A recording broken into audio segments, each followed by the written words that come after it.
on feeding children and adults in this time of pandemic when so many people are experiencing food insecurity. Take a look at the details here as I walk you through. The first one, this is a COVID relief executive order designed to feed people. They're going to ask the USDA to boost what's called the Pandemic Electronic Benefits Transfer Amounts. That's a COVID-era program that pays now a current amount of $5.70 per child per school day. The Biden team doesn't think that's enough money to get each kid a nutritious meal each day, so they want to boost that up. They're going to also ask to allow states to increase SNAP emergency allotments. That's the Supplemental Nutrition Assistance Program to feed people. They're asking Treasury to expand and improve the delivery of the stimulus checks to those who didn't get them. They say there's about 8 million households in this country who... Hello everybody, and welcome back to my YouTube channel.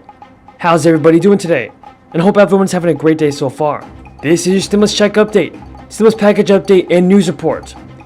In this video, I will also be discussing the latest news surrounding your SSI and SSDI payments, as well as Social Security information. But before we get into the video, remember on Friday I will be announcing the winners of a $100 free Amazon gift card. If you would like to enter the giveaway, all you have to do is subscribe to my channel, click the bell, and give this video a like. Then leave a comment down below telling me your thoughts on President-elect Joe Biden and whether or not you think he will pass the $2,000 stimulus checks. The proposal also included $350 billion for state and local aid, which is a top Democratic priority. Now, President-elect Joe Biden on Thursday proposed a $1.9 trillion stimulus bill.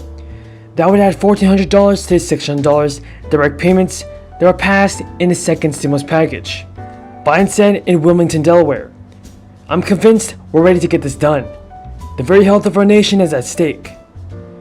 Now, incoming Senate Majority Leader Mitch McConnell quickly welcomed Biden's plan. Schumer and House Speaker Pelosi sent a joint statement.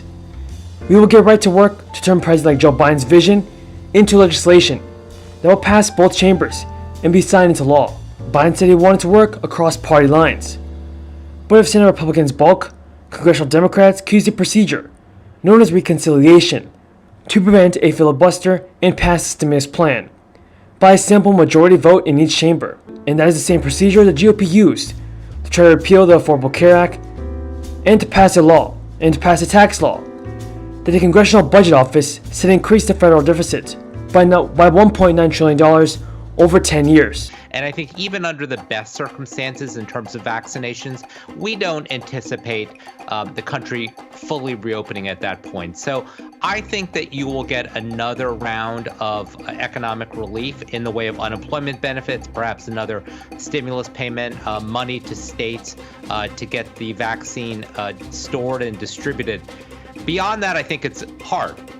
This is a president who has promised to build back better, not just to restore the economy to where it was before the pandemic, but really to deal with some of these structural issues of income inequality. And to do that, it's going to require money. And as you've pointed out, Republicans now seem to be back on deficit reduction again. Here are some of the highlights of Biden's stimulus package. It will include eviction protection. The moratorium against evictions will be extended to September 30th. And $25 billion will go to renters and small landlords to help cover rent.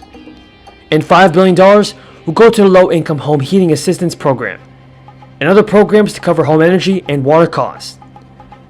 In regards to health insurance, Biden, who was vice president when the Affordable Care Act was signed into law, proposed expanding tax credits to lower premiums and subsidizing the cost of insurance for those who are laid off but are eligible for coverage under COBRA. Back in December, Democrats and Trump pushed to get $2,000 stimulus checks in his second relief package, but the effort was blocked by Senate Majority Leader. Our duty under the Constitution and for our nation. And we're going to do it tonight.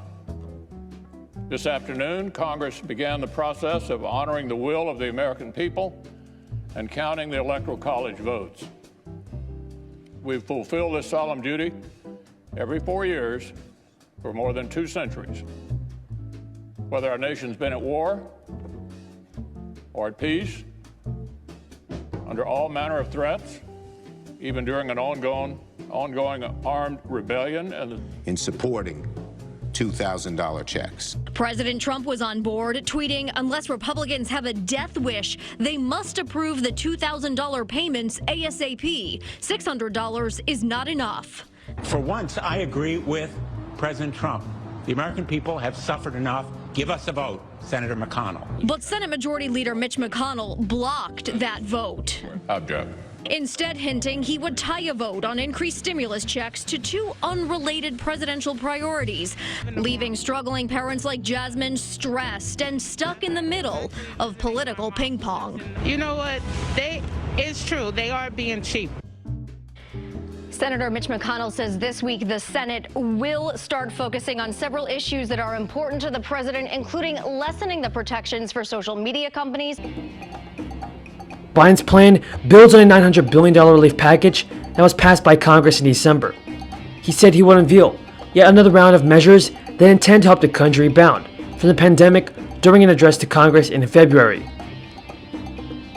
Now, Biden's $1.9 trillion package announced on Thursday will be the next phase in a relief rollout, meant to ease the effects of the pandemic. Biden is pushing for $1,400 stimulus checks, and he's calling for $1 trillion in direct relief to taxpayers. Here are some of the highlights of Biden's stimulus package. It will include eviction protection. The moratorium against evictions will be extended to September 30th, and $25 billion will go to renters and small landlords to help cover rent. And $5 billion will go to the Low-Income Home Heating Assistance Program and other programs to cover home energy and water costs.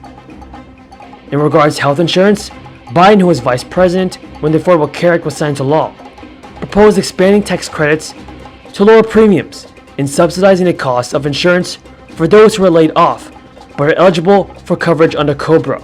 Back in December, Democrats and Trump pushed to get $2,000 stimulus checks in his second relief package, but the effort was blocked by Senate Majority Leader Mitch McConnell. Ultimately, both parties agreed to pass a $900 billion package that provided $600 stimulus checks. And Biden then made a pitch to Georgians to make sure that Democrats won both U.S. Senate seats, and his party wound up, and his party would up the checks to $2,000. So now Raphael Warnock and John Ossoff headed to Washington, D.C., giving Democrats full control of the Senate chamber. There's a strong possibility that a $2,000 stimulus check will be approved. Economists at Bank of America know that the balance of power in Congress may be what holds up the timing of the next stimulus bill, and will fail to get the necessary support to reach the 60-vote supermajority threshold needed in the Senate. Moreover, some moderate Democrats could balk at the size of the package, making it very difficult to pass this package through reconciliation. With that being said, everybody, that is all the news in today's video. If you found this video useful, don't forget to subscribe to my channel and click the bell. Thank you for watching, folks. And until next time, have a great day.